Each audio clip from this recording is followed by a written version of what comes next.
Bienvenue à tous dans ce nouveau numéro de Direct Grand Débat. Le plaisir est tellement grand que nous avons toujours eu cette communication de confiance avec vous. Ce jour, nous recevons l'une des grandes figures. Il s'agit de celui qui a été toujours disponible pour les questions de la nation. Il s'agit de Adolphe Amissi Makutano, le président de la Ligue de jeunes de l'UDPS. Il est président de la Ligue de jeunes de l'UDPS, disais-je. Il est député national élu de la FUNA. Nous sommes à Kinshasa. Avec lui, nous allons parler des grandes questions de la nation, notamment des consultations nationales en vue du gouvernement de l'Union nationale. Nous allons parler également de ces négociations du contrat minier entre la RDC et les États-Unis d'Amérique. Qu'attendre de ce partenariat? Nous allons en parler avec notre invité tout de suite. Honorable Adolphe Amissi Makutano, bienvenue et merci d'avoir répondu à notre invitation. Merci pour l'invitation, M. Joseph, et merci à les habitués de l'émission qui parfois peuvent dire que ça fait un temps qu'ils ne m'ont pas vu. Je dois leur dire que nous nous présentons dans des émissions quand on nous invite. Et souvent, le temps aussi nous fait défaut. Mais aujourd'hui, je me suis dit, je suis très disposé pour communier avec vous. Merci. Et avec eux aussi. Merci pour votre disponibilité à chaque fois que nous avons besoin de vous. Consultation nationale, est-ce que la démarche était opportune aujourd'hui, pendant que le pays est agressé dans sa partie Est? Oui, j'ai dit oui. Comme vous le savez, un enfant dans une maison, il mange chaque jour. Et il vous dit, papa, nous devons manger matin, midi, soir. Mais c'est le papa qui ressent la douleur de la recherche. Ça vaut de soi aussi avec la gouvernance. Le président de la République, étant garant de la nation, étant le porteur des aspirations du peuple, sait comment il oriente sa politique. Et n'oubliez pas que notre pays est agressé par le Rwanda dans sa partie est, dans sa partie orientale. Et vous comprendrez qu'il y a des lignes qui bougent. En tant qu'un bon père de la famille, il fallait regarder les contours et voir comment vous pouvez réunir tout le monde et leur donner des mots à suivre et surtout pour pallier à cette problématique de la guerre et que cette partie prise par les envahisseurs puisse retrouver la quiétude. C'est ce qui justifie même les consultations que le président a initiées sous la responsabilité de son conseiller spécial qui est Ebérande Kolongélé. Justement, c'est dans ce cadre où le président a élargi les champs, en tendant la main à tous ceux qui ont de bonnes idées, des idées innovatrices, justement pour la paix, la sérénité et surtout pour le vivre ensemble des Congolais. Alors, les consultations promises par le chef de l'État avaient bel et bien démarré, vous l'avez dit, par le biais de son conseil spécial en matière de sécurité. Ouais. Vous avez lâché un mot, toujours dans la même optique avec le chef de l'État, qui avait tendu la main à tout le monde. Oui. Vous avez parlé, c'était pour réunir tout le monde. Est-ce que vous attendez voir toute l'opposition ou toute la classe politique congolaise fermer bloc autour de ces consultations nationales? Dans une gestion de la République, et surtout dans un pays qui se veut démocratique, il est toujours important d'avoir une opposition qui sera là justement pour faire le contrepoids à ceux qui gèrent. Mais si nous tous, nous voulons nous gérer, nous voulons nous diluer, nous voulons nous verser dans la gestion, et là, je suis très perdu. Moi, je pense que ce n'est pas tout le monde qui va répondre. Mais la seule des choses par rapport à ça, c'est de démontrer notre capacité en tant que patriote. Cela veut dire que je peux avoir les idées, mais je ne suis pas disposé à participer ou à être dans un gouvernement. Ça doit être aussi dans nos cultures. Parce qu'aujourd'hui, si il y a quelqu'un qui est consulté, les gens voient directement, il va se retrouver dans le gouvernement. Non. Les consultations menées par le conseiller spécial du chef de l'État, c'est aussi recueillir les idées, des propositions des Congolais qui vont réfléchir pour leur pays. Et je crois que ça fait des jours. Mais à ce qui concerne le gouvernement, ce n'est pas tout le monde qui sera dans le gouvernement. Nous sommes un pays de 120 millions de Congolais. Et on ne peut pas retrouver tout le monde dans le gouvernement. Et que les gens comprennent aussi. Parce qu'aujourd'hui, tu vas voir les autres qui sont dans l'opposition, parce qu'ils n'ont pas eu une place au sein du gouvernement, ou bien dans des entreprises, ou bien dans les institutions. Ils se font opposants. Non. À un certain moment, il faut accepter d'observer et contribuer positivement dans la gestion et surtout dans le parcours de la République. Alors aujourd'hui, les consultations déjà rejetées par une bonne frange de l'opposition, hein, qui dit ne pas être concerné par ces consultations, déjà il y a quand même un couac dans la démarche. Et d'autres vont même aller plus loin, c'est l'Union sacrée qui consulte l'Union sacrée. Non, pas du tout, parce que là, je pense qu'ils sont cohérents. Quand on dit l'opposition a boycotté, oui, parce qu'elle joue son rôle en tant qu'opposition du Congo, qui ne boycotte que le tout. Alors s'il part à l'encontre de ça, ça veut dire qu'il n'est plus de l'opposition. Donc on les comprend dans leur casquette, dans leur peau qui sont opposants, parce qu'ils ont boycotté les consultations. Mais cela ne les dédouane pas en État congolais. Parce que cette vérité en face, il y a un petit souci au niveau de notre pays, il y a la guerre. Et que dans cette guerre, en tant que patriote, chacun doit apporter des énergies positives.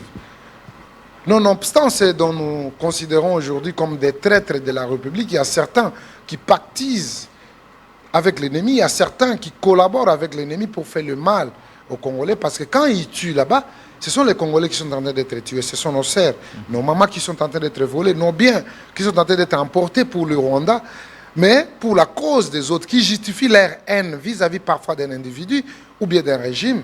Ils ne se rendent pas compte qu'ils sont en train de rendre un mauvais service à la République. Pour eux, ils croient que non. Non, Chilombo, ou par exemple l'IDPS, non.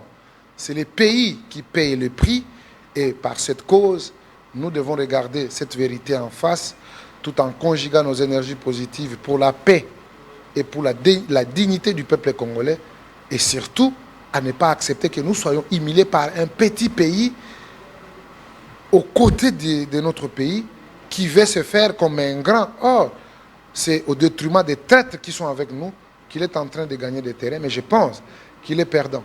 Alors, que dites-vous, par exemple, du PPRD, qui dit qu'aujourd'hui, le PPRD reste sur sa position, seule la démission du président Félix Tshisekedi. Mais il ne pourra pas prendre part à ces consultations. C'est un parti rebelle. C'est un parti rebelle, ce n'est pas un secret pour personne. Ils se sont dilués à trois. Et les gens doivent comprendre. Il y a le PPRD de l'opposition, il y a le PPRD dans les institutions, il y a le PPRD dans les FC là. Les FC là, c'est les PPRD là. Donc, c'est le tout. Et ça se comprend. Je vous fais une révélation, M. Joseph. J'étais sur un plateau avec M. Ferdinand Kambere. Je peux même vous balancer cet élément où il nie qu'au Congo, il n'y a pas l'agression. M. Ferdinand Kambere, secrétaire permanent du PPRD. J'étais perdu. Le journaliste est revenu sur la question 3 fois. C'est comme quand on demandait à Kagame, tes troupes sont au Congo. Il dit, il ne connaît pas. Les journalistes lui avaient posé la question 3 fois, il n'a pas reconnu. Ça revient quand même avec Ferdinand Kambere, qui a réfuté qu'ici au Congo, il n'y a pas l'agression de l'armée rwandaise. J'étais perdu. Il est qui? Le numéro 2 du PPRD. C'est un parti, on sait, qui sont venus avec les armes, ils veulent retourner avec les armes. Je crois que le temps est révolu. Ils n'auront pas cette occasion parce que le Congo, c'est un Congo démocratique. Nous avons toutes les voies possibles pour accéder au pouvoir. Ils ne doivent qu'attendre à compétir avec les autres. Mais je pense revenir encore dans le PPRD dans ces pays, je ne pense pas. Alors, est-ce que ces consultations constitueraient un dialogue franc entre les invités du conseil spécial du chef de l'État en matière de sécurité? Est-ce que les vérités sont dites en face? Il est ouvert. Pour décanter la situation. J'étais dans ces consultations. Le monsieur est ouvert. Il a des questions et il vous écoute et il écrit. Et à la fin, il dit quoi? Tout ce que vous avez reproduit fidèlement, je vais transmettre à qui de droit. À qui de droit, c'est qui? C'est le président de la République. Entre autres, ce que les gens voient pour la composition du gouvernement, la taille du gouvernement. Mais moi, personnellement, je pense que même 57 membres du gouvernement, ce n'est pas un péché dans un pays continent comme le Congo. Vous comprenez? Mais la seule des choses, M. Joseph, il faut avoir des hommes coriaces. Des hommes dignes. Ça veut dire? Ça veut dire les hommes qui ont le patriotisme dans eux, les hommes qui se sentent congolais, les hommes qui n'ont pas leur présence à une quelconque trahison. Parce que sans le Congo, tu ne peux pas être ministre. Sans le Congo, on n'aura pas un gouvernement. Sans le Congo, on ne sera pas des Congolais. Sans le Congo, on n'aura pas l'opposition majorité. Sans le Congo, il n'y a pas nos partis politiques. Donc, la première des choses, on doit d'abord sauvegarder ce qui nous unit tous. Et par ça, il faut mettre un gouvernement très dynamique qui va pouvoir regarder la vérité en face et puis punir et puis trouver la quiétude pour le peuple congolais. Vous avez suivi quand même le nonce apostolique, le représentant du pape en RDC qui a été reçu hier. Il a dit, il a appelé les Congolais à un dialogue franc pour décanter la situation. Ce qui les remettrait encore en doute aujourd'hui que les Congolais sont loin de se dire les vérités. Exactement. Il a parlé.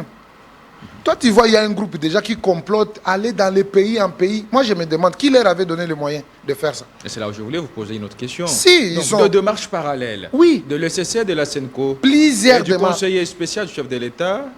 Nous avons vu aussi l'évêque Jiba Mapia, la tête des églises et de réveil du Congo, consulter la classe politique. Samedi, il était chez Matata Pogno, LGD. Comment vous expliquez toutes ces différentes démarches, désordonnées ou coordonnées?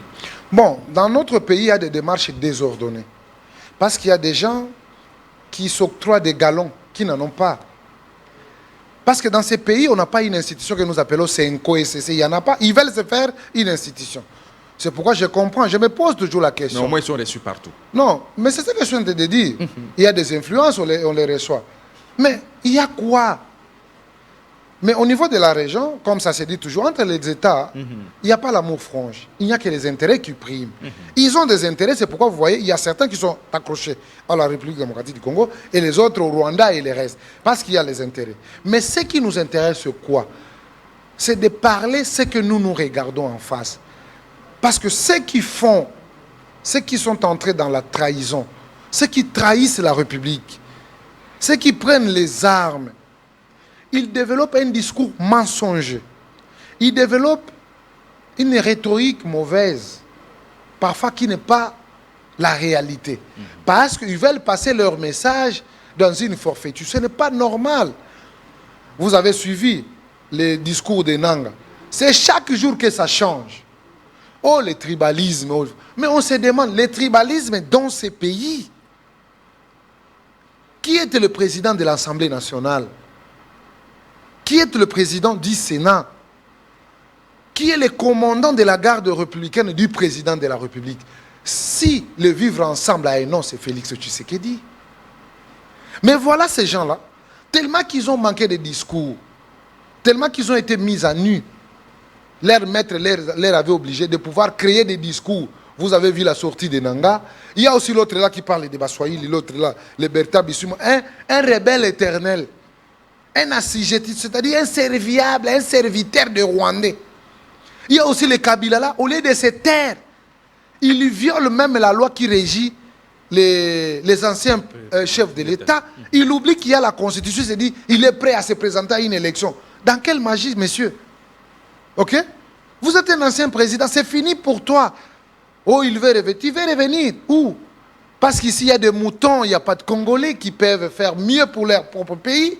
Et c'est toi, Kabila, avec une histoire sombre de la République démocratique du Congo. S'il y a 1000 Congolais qui vont trahir la République, il en restera un Congolais qui défendra l'intégrité de notre territoire dans ces 2 485 410 km². Alors aujourd'hui, pour vous, la démarche de père spirituel n'a pas de fondement? Trop de démarches tuent la démarche. Vous savez, je suivais Sarkozy. Il parlait sur la notion de l'opportunité. Il a différencié pour dire qu'il y a des genres de personnes qui sont définies devant l'opportunité. Il y a les gens qui voient l'opportunité et qui s'en saisissent de l'opportunité. Mais il y a les gens qui réfléchissent devant l'opportunité. Il y a des gens, il y a des catégories de gens. Mais à la fin, il conseille, il dit, il faut saisir l'opportunité. L'opportunité que nous avons aujourd'hui. Le monde s'est réuni, ça ne s'est jamais fait. Qui a condamné les Rwandais dans toutes les positions possibles. Qui a reconnu l'agression rwandaise. Qui a recommandé que les troupes rwandaises puissent quitter le pays. Mais comment vous faites des démarches? Quelles sont ces démarches? Il y a la résolution 2773 des Nations Unies qui reconnaît le processus à suivre. Ça veut dire tous les groupes armés qui soient cantonnés pour le processus de Nairobi et le Rwanda qui agresse toujours la République démocratique du Congo. Ça fait 30 ans. Félix n'était pas encore président de la République. Ce sont des accords signés par M. Kabila en 2012. Depuis 2009 jusqu'en 2012, vous allez voir qu'il y avait eu l'AFDL, RCD, CNDP, 1-23-1, 1-23-2. Ce n'est pas sous Félix Tshisekedi. Ces gens-là ont vanté de pouvoir se déplacer de là où ils étaient jusqu'à Kinshasa. Ils étaient invités par qui? Est-ce qu'ils avaient rencontré le chef de l'État? Non. Parce que le chef de l'État n'avait pas accordé de l'importance par rapport à tous ces accords qu'ils avaient signés. Ils étaient à la disposition d'un ancien vice-premier ministre, ministre de l'Intérieur, qui est Gilbert Kankone, mais avec le président de la République, ils ne se sont jamais vus. Vous avez signé quoi? Est-ce que c'est au fils de Etienne Tshisekedi qu'il faut venir avec vos accords qui consistaient à brader l'intégrité du territoire national et surtout à vendre le pays dans sa partie est de la République? Non. Mais il fallait qu'il y ait des Congolais conscients de comprendre qu'il y a un patriote. Et aujourd'hui, je le décrète, M. Joseph, le père de l'intégrité du territoire national congolaise, c'est le président de la République démocratique du Congo, Félix Antoine Tshisekedi, et le pays et le monde en tiendra compte jusqu'au bout. Pour vous aujourd'hui, c'est que l'option diplomatique a donné plus de résultats que l'option militaire. Exactement. Alors, quoi privilégier face à cette agression, soit à la présence de troupes étrangères, de rebelles sur le sol congolais? Ce que je dois rappeler, et ce que nous ne pouvons pas éviter selon la notion de Mao Zedong, la guerre a toutes les options. Militaire, diplomatique, même spirituelle. Ok? Mais la diplomatie est allée plus vite. Mais nous ne pouvons pas s'en passer de l'aspect militaire que nos forces armées, nos Wazalendo, se comportent à merveille. Félicitations les enfants de la République, félicitations les patriotes, parce que vous vous battez et vous connaissez l'essence de la terre. Parce qu'aujourd'hui, laisser ne fût-ce qu'un centimètre de notre terre, c'est aller à l'encontre et trahir le vœu de nos ancêtres qui nous ont légué cette terre sans que nous le sachions. Mais aujourd'hui, nous sommes les héritiers, les valables héritiers, et donc nous devons nous battre cantasser. Et pour le reste, nous sommes dans tout le front du monde, jusqu'à ce que cette armée rwandaise ici sera punie sévèrement. Et là, je lance le message à Kagame. Il se trompe. Il a fait les aventures pendant 3 décennies dans notre pays. Cette fois-ci, c'est la fin de cette aventure. Il n'a pas eu ce qu'il recherchait parce que les Congolais sont debout. Les Congolais sont derrière leur président. Les Congolais sont conscients de la défense de leur intégrité du territoire, de la défense de la superficie de notre pays et surtout de la défense de la terre, de la forêt, de tout ce que Dieu a mis sous la terre, sur la terre, tout ce que Dieu a mis dans les parcs, nos oiseaux, nos richesses, nos faunes, nos flores. On ne lâchera rien. Et Kagame, tu n'auras rien. D'ailleurs, tu as perdu jusqu'au bout. Tu seras humilié. Et c'est les Congolais qui vont vous humilier. Parce que ce que vous nous avez réservé, on dit toujours, il n'y a pas la gloire sans peine. Et cette peine va engendrer la gloire pour les Congolais. Et cela sera pour l'éternité de l'éternité. Et alors, de Luanda à Doha, de l'Angola au Qatar, qu'attendre les négociations qui avaient commencé avec Lorenzo? Tout de suite, une surprise, c'est au Qatar. Et c'est là que maintenant tout se jouerait. Qu'attendre là? Tout chemin mène à Rome. Pourquoi? Tout le chemin qui va nous amener dans une résolution, nous y serons. Mais n'oubliez pas, c'est toujours une guerre des intérêts. Parce que si vous prenez l'émirat du Qatar, l'émirat du Qatar, il a les intérêts au Rwanda et ici. Il a construit des aéroports, des hôtels. Le Rwanda Airways, là, c'est pour le Qatar. Ils ont plus de 49% dans ce qui fonctionne. Ils sont en train de construire l'aéroport. Même ici, ils ont aussi des projets. Vous comprenez? C'est les intérêts qui nous mettent ensemble. Et n'oubliez pas, la France est aussi derrière ça. Mais tellement que la France, c'est comme à Lingala, on dit Solomabe, et Bana Mokil Balinga Kangote. C'est cash. Mais la France est là. Nous, on ne refuse pas. Notre président a toujours eu le métandi pour la paix. C'est ce qui a justifié le début de son mandat.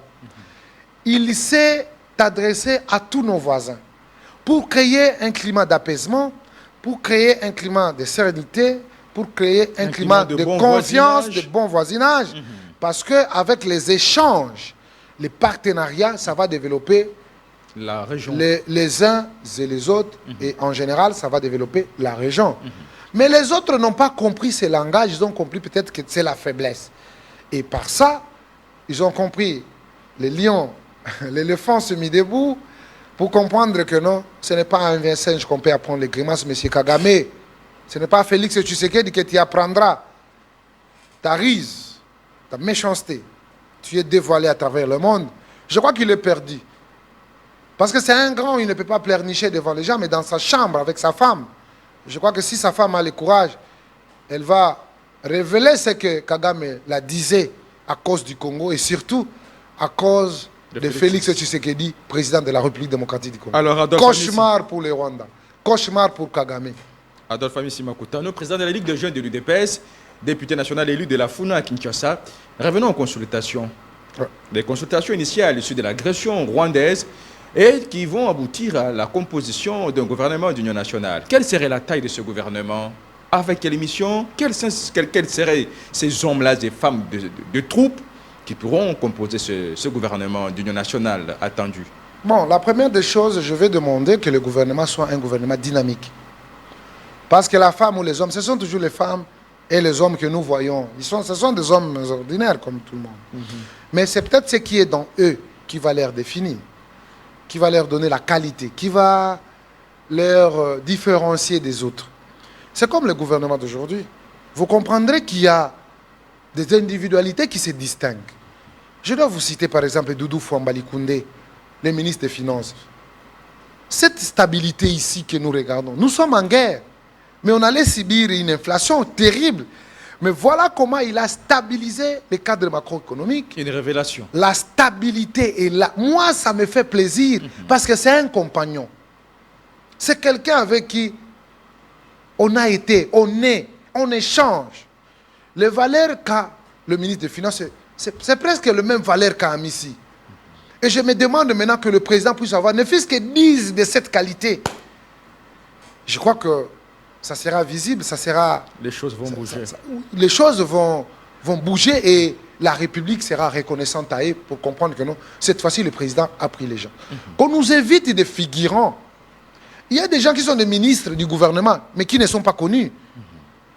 Il y a des gens, même sa femme n'est pas consciente de ce que fait son homme.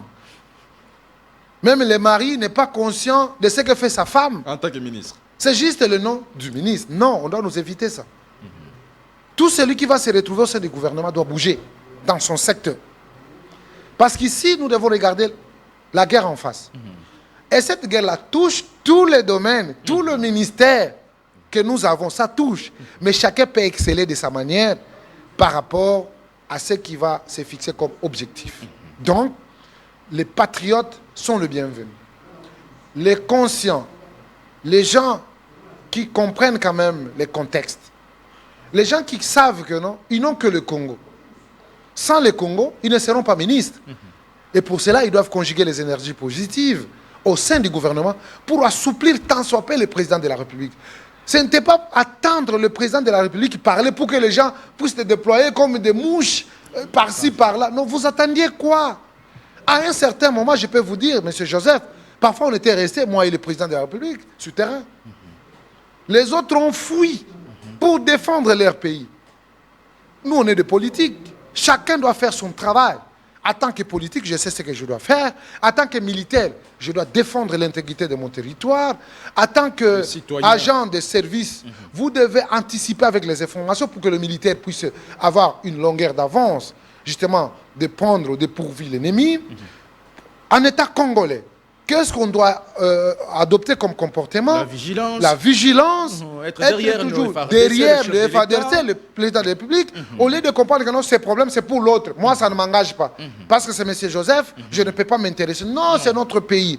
Tout ça, on doit quand même nous extraire tous ces dont nous avons énumérés et prendre les hommes capables, les femmes capables. Une équipe choc. Une équipe choc, capable d'accompagner le président de la République, parce que nous avons grandi avec des parents. Quand ils vous regardent, tu sais ce que les parents veulent dire.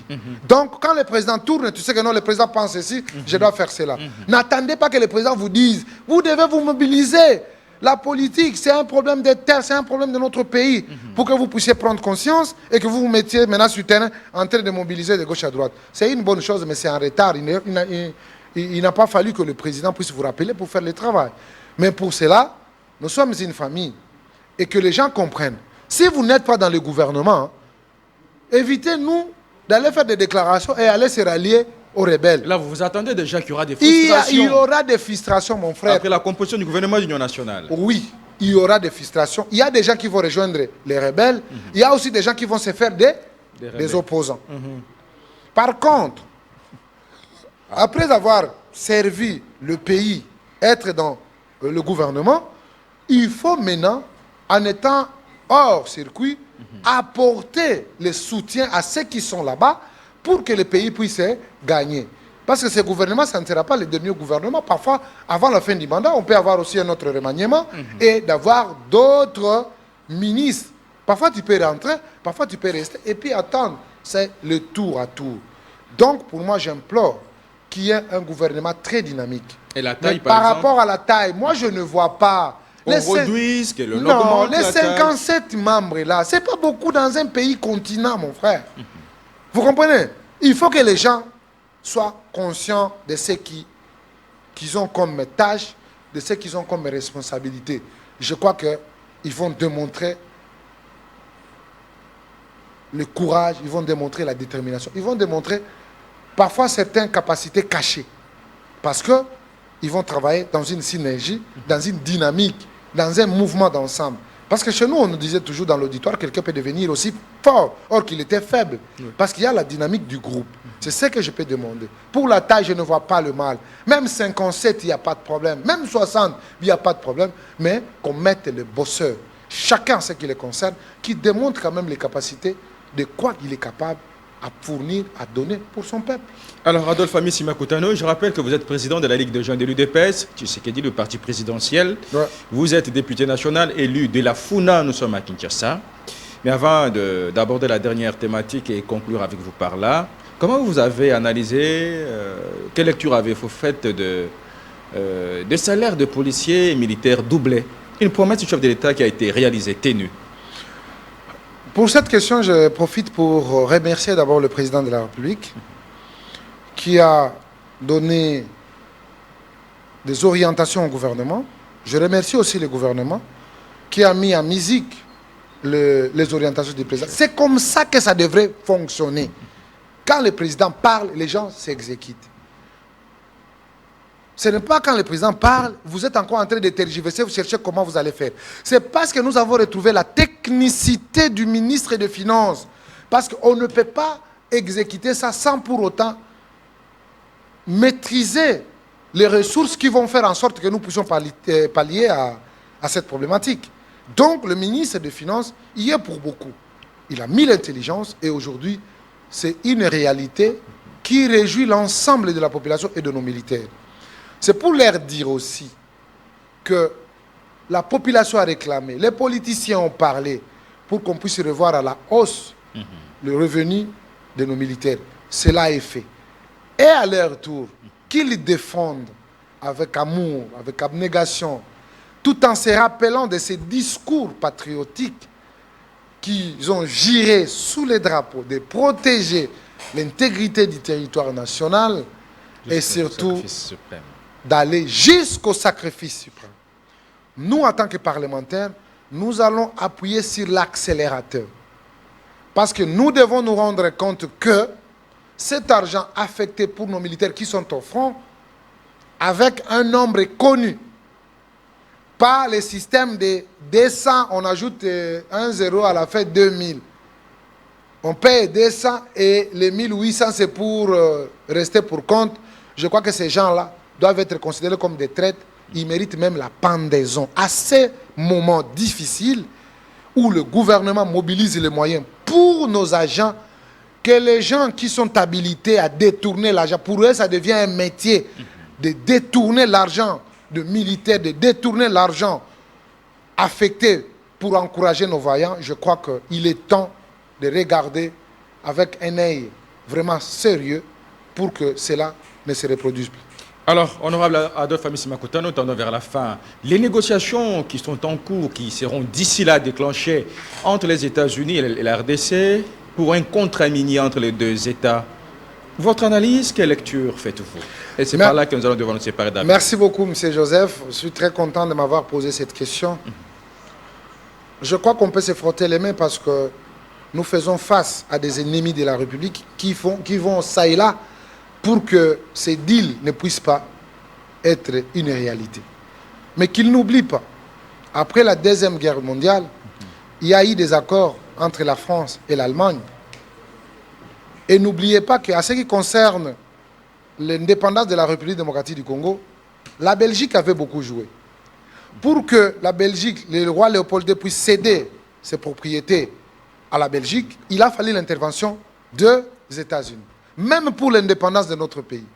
Et aujourd'hui, nous avons nos actifs, ce sont nos minéraux, et on veut regarder en face nos amis des États-Unis qui s'intéressent. C'est ça qui développe, c'est ça le partenariat entre États et États. Gagnant, gagnant. Mais ici, je suis en train d'implorer l'intelligence du président de la République.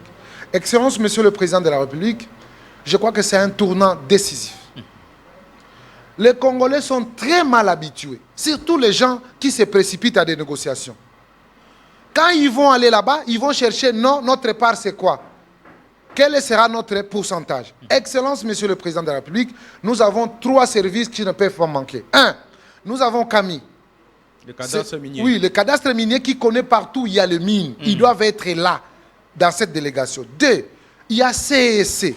CEC, c'est l'expertise. Pour essayer un peu de déceler toutes les qualités de mines que nous avons. 3, il y a les transports. C'est l'OGEFREM qui doit prendre le transport de ces minéraux au point zéro jusqu'à la destination. Les coopérants, les gens qui veulent les intérêts, s'ils vont là-bas, ils parlent seulement des intérêts. Oh non, nous allons nous retrouver à combien?